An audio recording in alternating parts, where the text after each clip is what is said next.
Here is why Alicent protected Rhaenyra's children in secret. Welcome to the channel. Subscribe if you love House of the Dragon, Game of Thrones, and deep dives into Westerosi lore. Let's begin. In the brutal world of House of the Dragon, alliances break, families betray, and power is often paid for in blood. Yet hidden behind the Iron Throne's shadow lies a secret far more personal, one not driven by ambition, but by humanity. Queen Alicent Hightower, so often painted as the villain in the Dance of the Dragons, made a decision that defied everything. She protected Rhaenyra's children in secret. But why? What drove this mother of war to become the secret guardian of her rival's heirs? Today, we uncover the hidden truth of Alicent's silent sacrifice, the rivalry that shaped the realm. Before diving into Alicent's secret actions, we need to understand her relationship with Rhaenyra Targaryen. What began as sisterly affection between two girls in a red keep gradually crumbled into bitter rivalry, a rift born not out of hate, but out of circumstance and manipulation. Rhaenyra, the named heir; Alicent, the queen consort, one the daughter of a king, the other his second wife and mother to his sons. The death of Queen Aemma left a void in the royal court, and Viserys' hasty marriage to Alicent, a girl younger than his own daughter, planted the seeds of division. Rhaenyra saw Alicent as a usurper, while Alicent slowly realized that her children would forever live in Rhaenyra's shadow. Over time, their paths hardened into opposing factions, the Blacks and the Greens. But deep down, neither woman wanted this war. They were shaped by the men around them: Otto Hightower, Daemon Targaryen, Ser Criston Cole, and countless other power-hungry players. The Dance of the Dragons was inevitable, but the pain it brought was personal. For Alicent, everything changed the moment she became a mother. Her first son, Aegon, was born into a world that saw him as a challenge to Rhaenyra's claim. She loved her children, Aegon, Helaena, Aemond, and Daeron, fiercely, but she also understood something Rhaenyra did. The crown is a curse, not a gift. In Rhaenyra's sons, Jacaerys, Lucerys, and Joffrey, Alicent saw more than just illegitimate heirs. She saw children not unlike her own, innocent, unprepared for the weight of politics, and raised in a world built to destroy them. Despite her public opposition, despite calling them strong boys with veiled disdain, Alicent saw the truth. They were just children. Children caught in the crossfire of a war that neither they nor their mothers truly started. The defining turning point came after the incident at Driftmark, where young Aemon claimed Vhagar and lost an eye to Lucerys Velaryon. Furious, Alicent demanded justice, even calling for Lucerys to lose an eye in return. On the surface, this scene seemed to confirm her coldness, her lust for revenge. But peel back the layers, and something else emerges: fear. Alicent wasn't just a vengeful mother. She was a woman watching the children around her descend into bloodshed far too early. After the chaos, Viserys once again declared Rhaenyra as his heir. But Alicent knew the damage was done. The next generation was at war, and it wouldn't stop with words. In private, away from the court, this is when Alicent's internal conflict began. Could she really allow these children to die?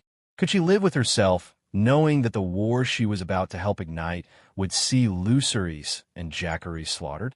Historical records, both in Fire and Blood and its adaptations, leave room for interpretation.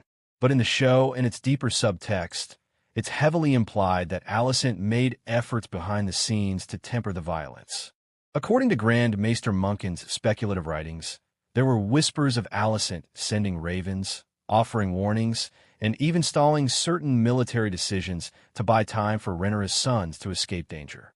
She used her influence subtly, never directly opposing Otto or Ser Criston Cole, but redirecting efforts, reshaping narratives, and shielding the boys through bureaucracy and delay. Why?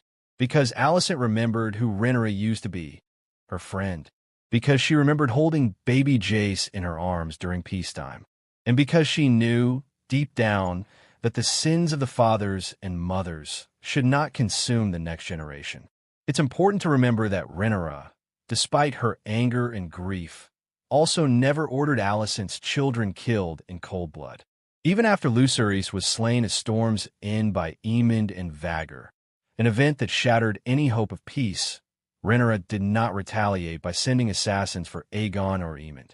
The blood debt was settled in war, but there were still lines neither queen fully crossed. That restraint is telling. It points to a lingering humanity between them, and that humanity may have survived only because of Alicent's earlier actions. Did Rhaenyra know Alicent had protected her sons? Perhaps not in detail, but perhaps in her heart she sensed it, and perhaps it stayed her hand in a world where mercy was a rare currency. One of the most overlooked aspects of Alicent's story is her daughter, Helaena. Helaena, the dragon dreamer, often saw tragedy before it struck. She was gentle, kind, a complete contrast to her brothers. And like Rhaenyra's sons, she too was a pawn in this war. Alicent knew what war would do to girls like Helaena. She had seen what the crown did to her own life, how it stole her youth, her innocence, her peace. In protecting Rhaenyra's children, she was also trying to preserve something for her daughter, a sliver of hope that not all heirs had to be devoured by the throne. Alicent didn't just want to save Jace and Luke. She wanted to save the last remnants of a world where mothers could still believe in peace. Confessions behind closed doors. In Season 1, during the final private conversation between Alicent and Rhaenyra at Driftmark, the tension between them begins to thaw. Alicent apologizes. She reaches out, even if only a little. That wasn't manipulation. That was genuine. The show makes it clear, Alicent was never entirely consumed by ambition. She was torn between duty to her father, loyalty to her children, and the lingering bond she once shared with Rhaenyra. Even years later, when war seemed inevitable, there are accounts of Alicent confiding in the Septas, praying not for victory, but for the safety of all the children, including Rhaenyra's.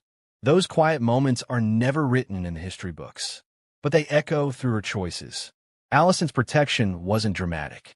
She didn't shield the boys with swords or armies. She protected them in the quiet moments, delaying orders to attack Dragonstone, stalling Otto's demands to kidnap the children, redirecting Ser Criston's assignments to focus elsewhere, toning down the rhetoric in court to prevent hysteria.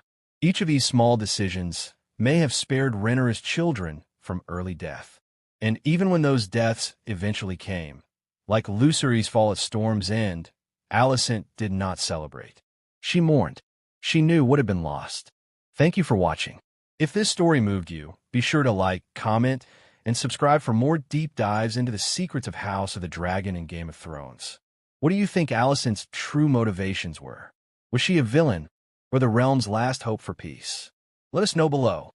Until next time, remember, not all heroes ride dragons. Some simply